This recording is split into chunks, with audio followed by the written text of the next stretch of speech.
Good evening and welcome to our daily devotional reading. I hope you are well. We're starting with Parmenides today, most likely a fictional account of when the young Socrates, when he was hardly more than a teenager, went into debate with a formidable much older, 65, I think, Parmenides, we think he was at that stage, and Zeno around 40. And then the young Socrates debating him like the smart ass he was becoming.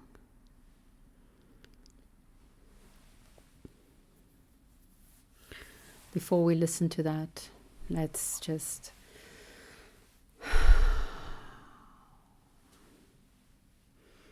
try to step into the moment, become calm.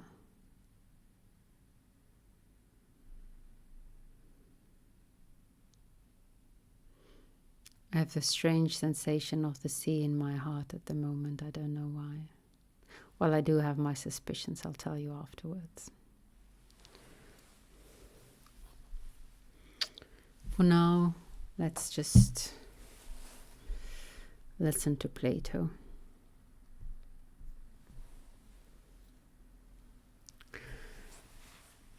Cephalus, I hear the English is pronounced, the Greek is spelled with a K, Kethalos. But let's just say Cephalus. He is rehearsing a dialogue. He's sharing this dialogue with us, the reader, the listener. We had come to our home in Klaxumai to Athens and met Idamantus and Glaucon in the agora, in the marketplace. "Welcome, Cephalus," said Idamantus, taking me by the hand. "Is there anything which we can do for you in Athens?" "Yes, that is why I'm here. I wish to ask a favor of you." "What may that be?" he said. "I want you to tell me the name of your half-brother, which I have forgotten. He was a mere child when I last came hither from Klaizomai. But that was a long time ago. His father's name, if I remember rightly, was Pyrilampes." "Yes," he said, "and the name of our brother Antiphon. But why do you ask?" "Let me introduce some countrymen of mine," I said. "They are lovers of philosophy and have heard that Antiphon was intimate with a certain Pythodorus, a friend of Zeno, and remembers a conversation which took place between Socrates, Zeno, and Parmenides many years ago, Pythodorus having often recited it to him." "Quite true." "And could we hear it?" I asked. "Nothing easier," he replied. When he was a youth, he made careful study of the piece. At present, his thoughts run in another direction. Like his grandfather Antiphon, he is devoted to horses. But if that is what you want, let us go and look for him. He dwells at Melita, which is quite near, and he has only just left us to go home. Accordingly, we went to look for him. He was at home and in the act of giving a bridle to a smith to be fitted. When he had done with the smith, his brothers told him that the purpose of our visit, and he saluted me as an acquaintance whom he remembered from my former visit. And we asked him to repeat the dialogue.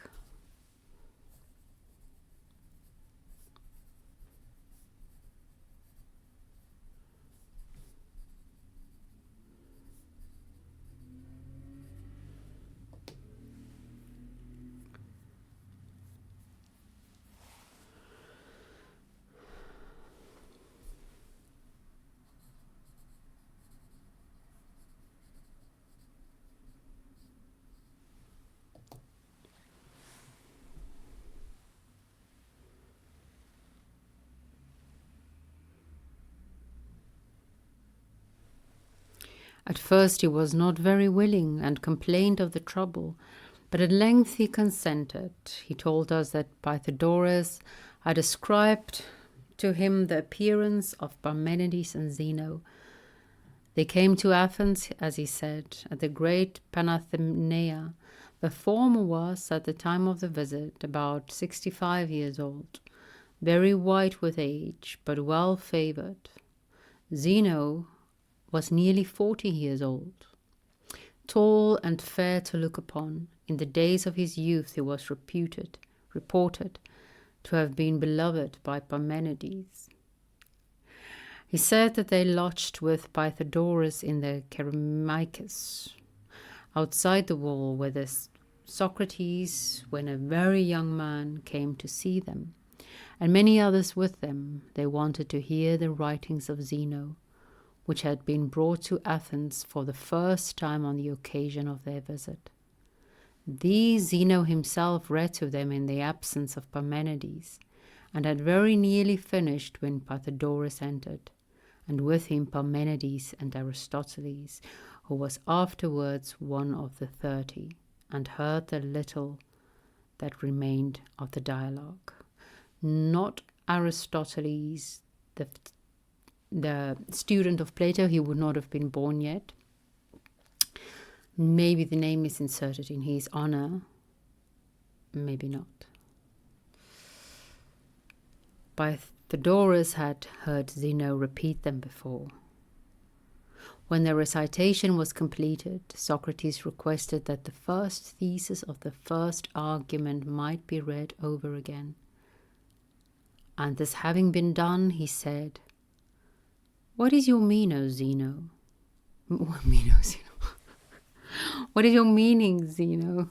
Sorry. Do you maintain that if being is many, it must be both like and unlike? And that this is impossible, for neither can be like. Neither can the like be unlike, nor the unlike like. Is that your position?"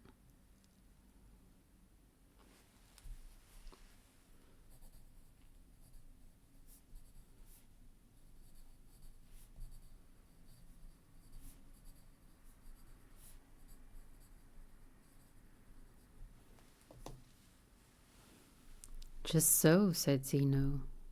Okay, that was rhyme. "And if the unlike cannot be like, or the like unlike, then according to you being could not be many, for this would involve an impossibility. In all that you say, have you any other purpose except to disprove the being of the many? And is not each division of your treatise intended to furnish a separate proof of this, there being in all as many proofs of the not being of the many as you have composed arguments? Is that your meaning, or have I misunderstood you?" "No," said Zeno, "you have correctly understood my general purpose." "I see, Parmenides," said Socrates, little snot-nosed Socrates, "that Zeno would like to be not only one with you in friendship, but your second self in his writings too. He puts what you say in another way, and would vain make believe that he is telling us something which is new. For you in your poems say that all is one, and of this you adduce excellent proofs. And he, on the other hand, says there is no many, and on behalf of this he offers overwhelming evidence. You affirm unity, he denies plurality, and so you deceive the world into believing that you are saying different things when really you are saying much the same. This is a strain of art beyond the reach of most of us." "Yes, Socrates," said Zeno, "but although you are as keen as a Spartan hound in pursuing the track, you do not fully apprehend the true motive of the composition, which is not really such an artificial work as you imagine. For what you speak of was an accident. There was no pretense of the great purpose, nor any serious intention of deceiving the world.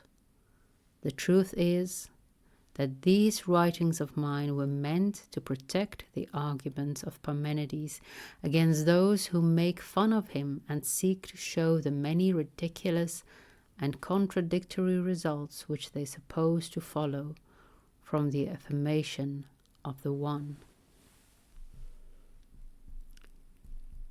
My answer is addressed to the partisans of the many, whose attack I return with interest by retorting upon them that their hypothesis of the being of many, if carried out, appears to be still more ridiculous than the hypothesis of the being of one.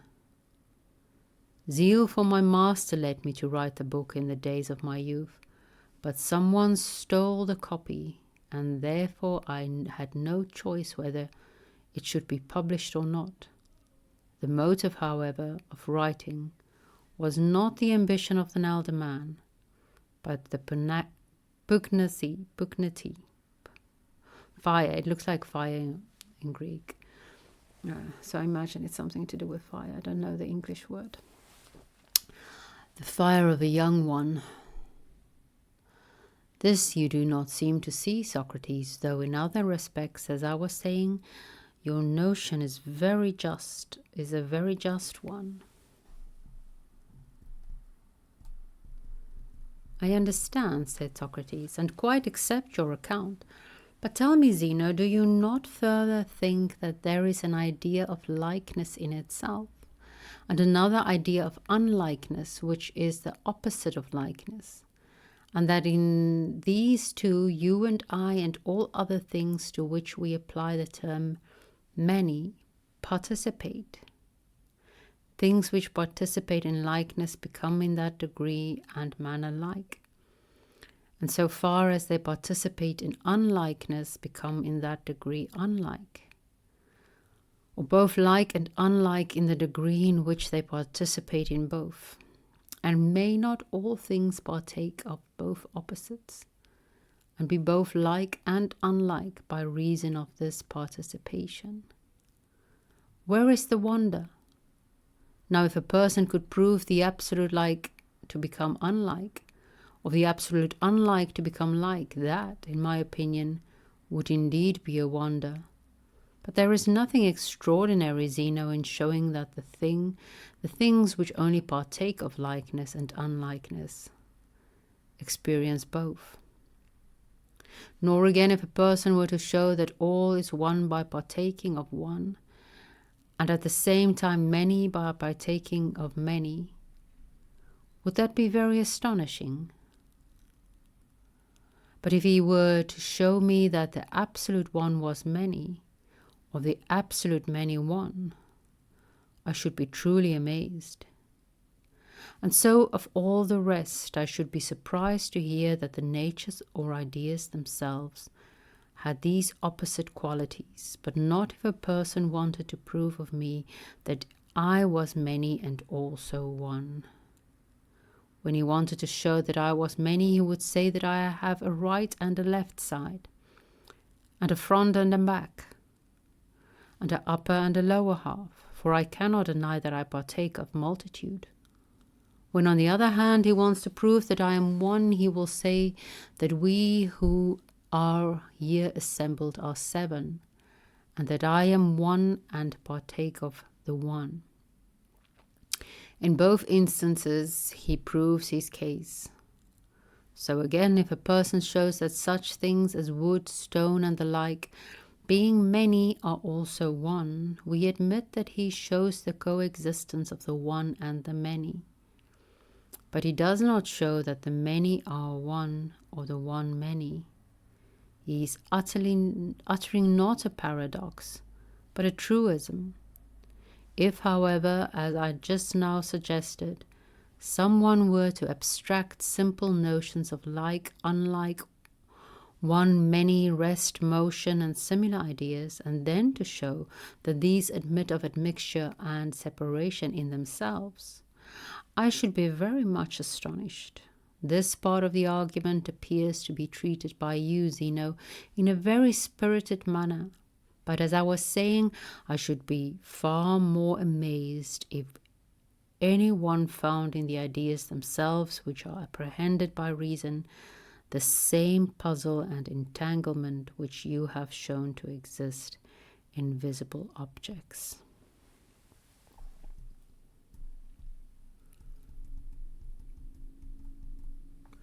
While Socrates was speaking, Pythagoras thought that Parmenides and Zeno were not altogether pleased at the successive steps of argument, but still they gave the closest attention, and often looked at one another, and smiled as if in admiration of him.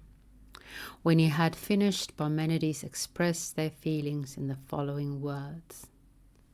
"Socrates," he said, "I admire the bent of your mind towards philosophy. Tell me now, was this your own distinction between ideas in themselves and things which partake of them? And do you think that there is an idea of likeness apart from the likeness which we possess, and of the one and many, and of the other things which Zeno mentioned?"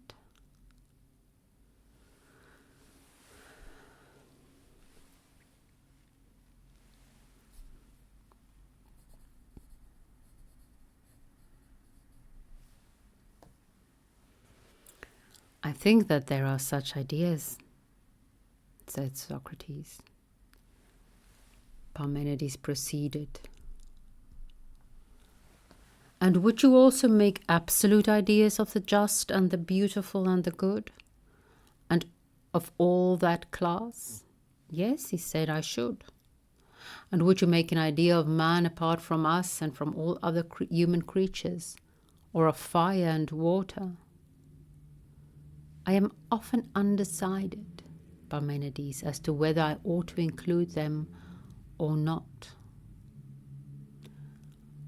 "And would you feel equally undecided, Socrates, about things of which the mention may provoke a smile?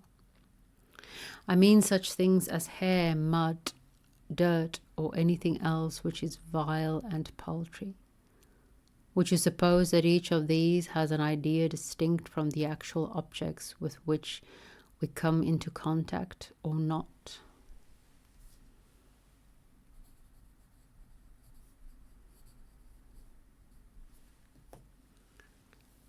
"Certainly not," said Socrates. "Visible things like these are such as they appear to us.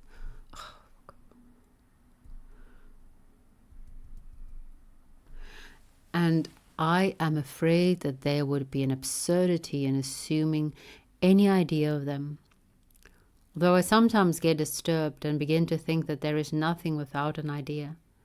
But then again, when I have taken up this position, I run away, because I'm afraid that I may fall into a bottomless pit of nonsense and perish. And so I return to the ideas of which I was just now speaking, and occupy myself with them."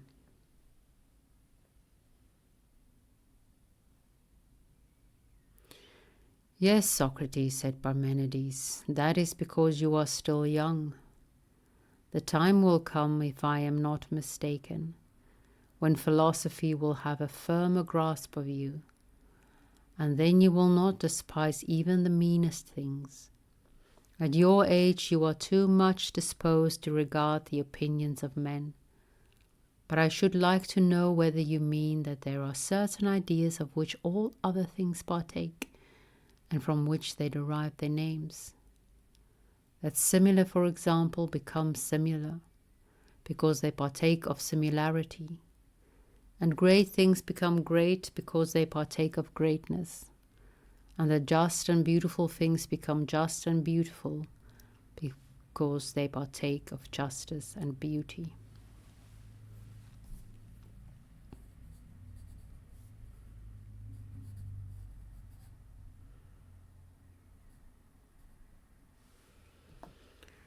"Yes, certainly," said Socrates. "That is my meaning. then each individual partakes either of the whole of the idea or else of a part of the idea. Can there be any other mode of participation? There cannot be, he said. Then do you think that the whole idea is one, and yet being one is in each one of the many? Why not, Parmenides? Said Socrates. Because one and the same thing will exist as a whole at the same time in many separate individuals, and will therefore be in a state of separation from itself. Nay, but the idea may be like the day, which is one and the same in many places at once, and yet continuous with itself. In this way, each idea may be one and the same in all at the same time. I like your way, Socrates, of making one in many places at one. You mean to say that if I were to spread out a sail and cover a number of men, there would be one whole including many. Is not that your meaning? I think so. And would you say that the whole sail includes each man, or a part of it only, and different parts, different men? The latter. Then, Socrates, the ideas themselves will be divisible, and things which participate in them will have a part of them only, and not the whole idea existing in each of them. That seems to follow. Then would you like to say, Socrates, that the one idea is really divisible and yet remains one? Certainly not, he said. Suppose that you divide absolute greatness, and that of the many great things, each one is great in virtue of a portion of greatness less than absolute greatness. Is that conceivable? No. Or will each equal thing, if possessing some small portion of equality, less than absolute equality, be equal to some other thing by virtue of that portion only? Impossible. Or suppose one of us to have a portion of smallness. This is but a part of the small, and therefore the absolutely small is greater. If the absolutely small be greater, that to which the part of the small is added will be smaller and not greater than before. How absurd! Then in what way, Socrates, will a thing participate in the ideas, if they are unable to participate in them, either as parts or wholes? Indeed, he said, you have asked a question which is not easily answered. Well, said Parmenides, and what do you say of another question? What question? For the other question we will have to wait until tomorrow. Thus far our scripture of the evening. In what way, Socrates, will all things participate in the ideas, if they are unable to participate in them either as parts or as wholes?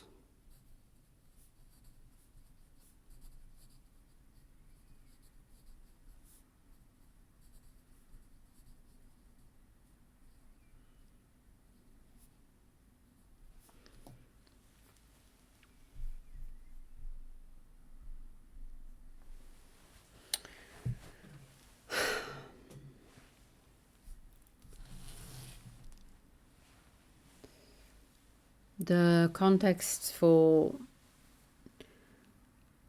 the dialogues are probably more significant than we give it credit generally, because there's a reason why Plato wrote in dialogue form, and there's a reason why he chose the specific context for each of his dialogues.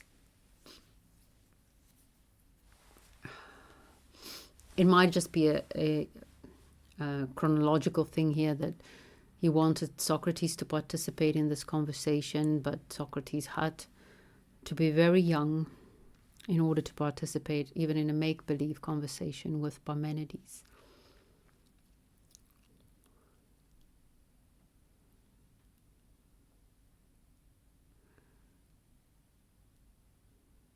But why the he said chain? What's now jumping out at me, and I'm not sure if it's relevant at all, but I'm just going to say it, is that some of the participants, the narrator being one, are quite eager to hear this conversation. They traveled far. They seeked out the person who knew. And I imagine they're now eagerly listening and then retelling the story as well. And others, the man who decided to rather devote his time to horses than philosophy, are hesitant, reluctant to share this knowledge, to repeat the dialogue.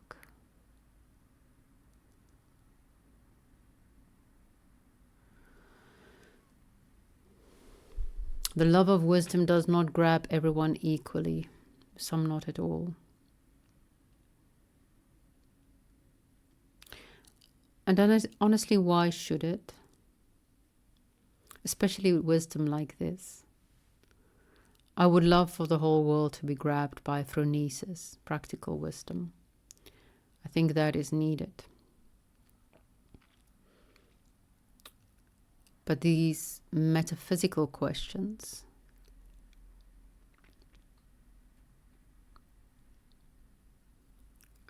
why should we concern ourselves with these?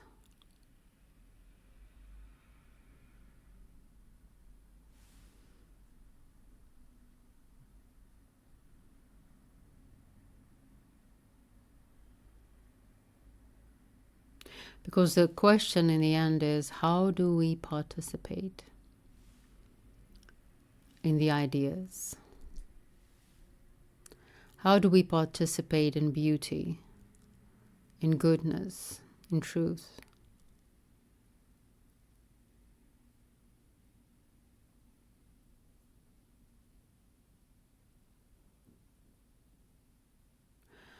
And how do we do it optimally?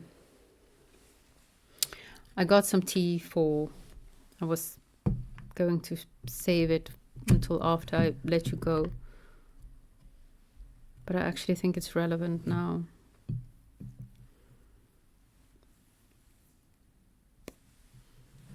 Of course, I have not just spent the last 21 years or more, 23 years, 24 years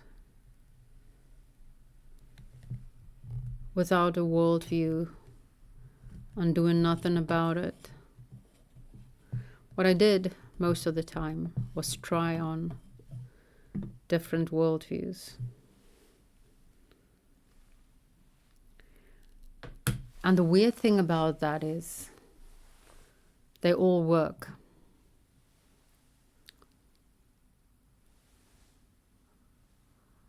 Oh, it's still warm. I had it in a little warming cup.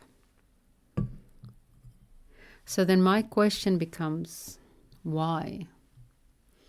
There must be some sort of underlying reality, the way things are, what is.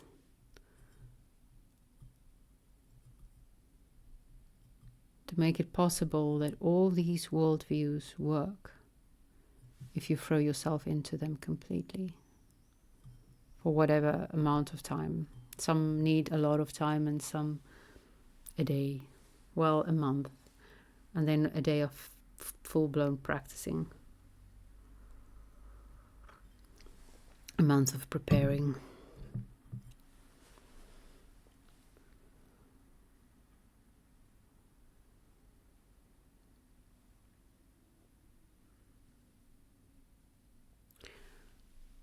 And what we believe about the ultimate nature of reality does affect how we participate with it and with each other. So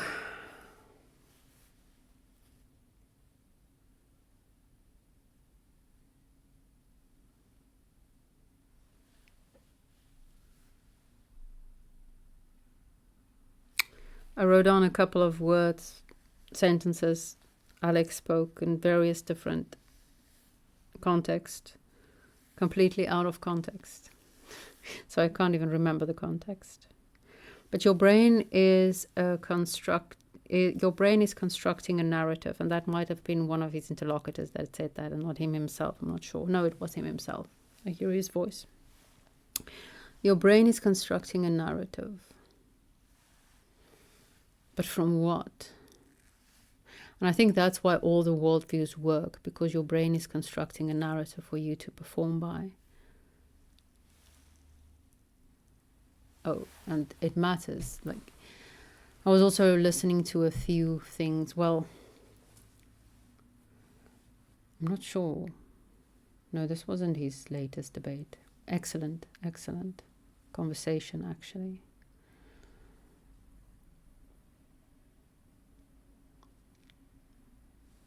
I don't know why I thought of this. Oh, yes. The whole idea that Christianity is the reason why all things are good in the world, that all good things are at this stage. That's absolute bullshit.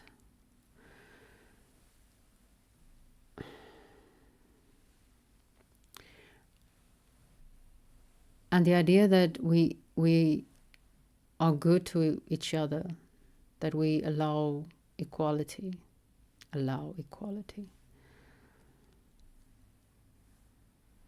that it's solely based on the idea of the image of God, and that we're all made in the image of God. And that is why I said a while back, it's so dangerous, this idea of the image of God, actually. On the one hand, okay, let me be elaborate.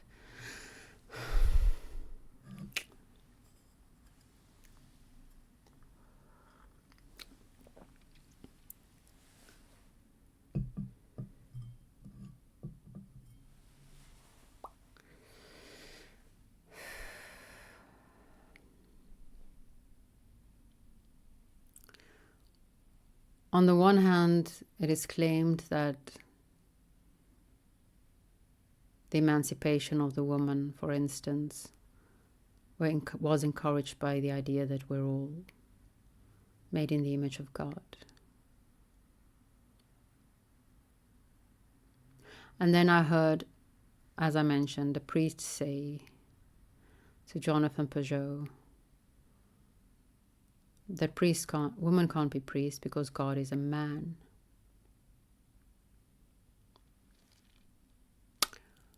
And that is why it's dangerous. Because that implies that women are not made in the image of God.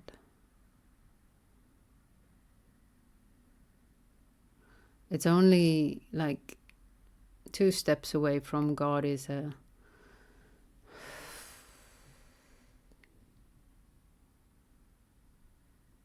white man, a straight white man. Same people who claim that, well, I know there's a difference between gender and sex. Man is sex, male is gender. But that genitals are the important distinction, which would explain why I'm so into God. But it's not a very, very good explanation, I think.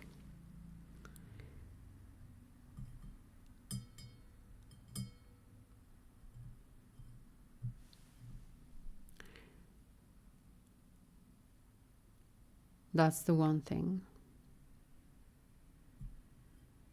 The same people, because his response, Jonathan's response, was to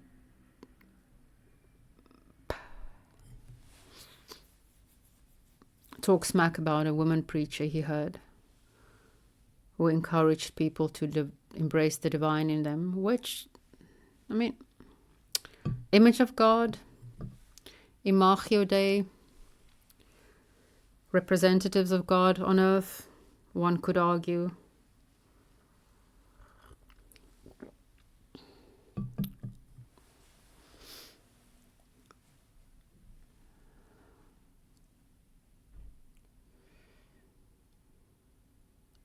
And then, of course, there's the same argument that one has when people say that all morality will fall away as soon as there's no God. Like, if you need a God to be a good person, you're not a good person. Especially if you need judgment and possible condemnation to be a good person. Like, yeah.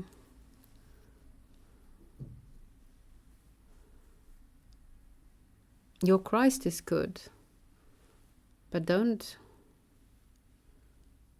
ride on his coattails.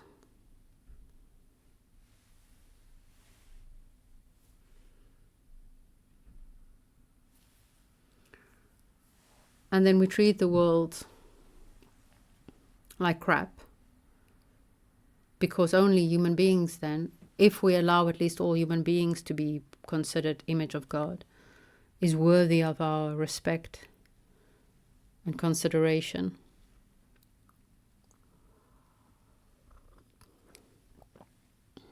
It's a very, very, very dangerous idea, actually. I remember when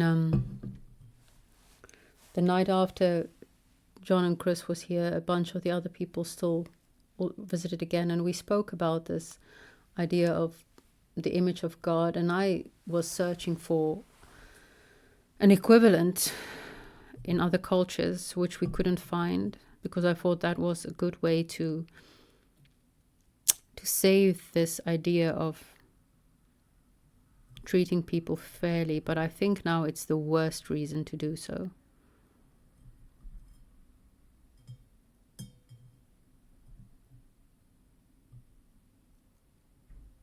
The inherent beauty of it all, the fact that all of it participates in goodness and beauty and truth, all of it, the leaves that I'm looking at the moment, all of life at least.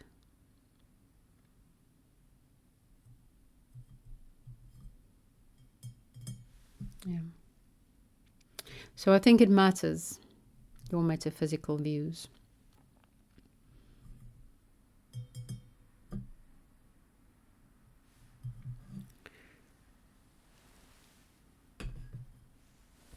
What is matters. And whatever it is that is strange, that's all I know.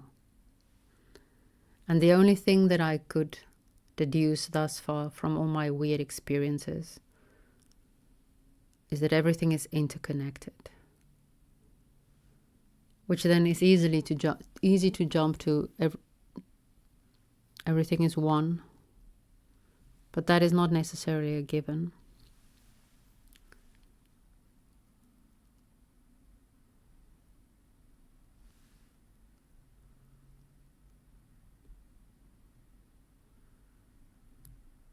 And I think we did a really bad job at being the Imago Dei. We should be better. We could be better.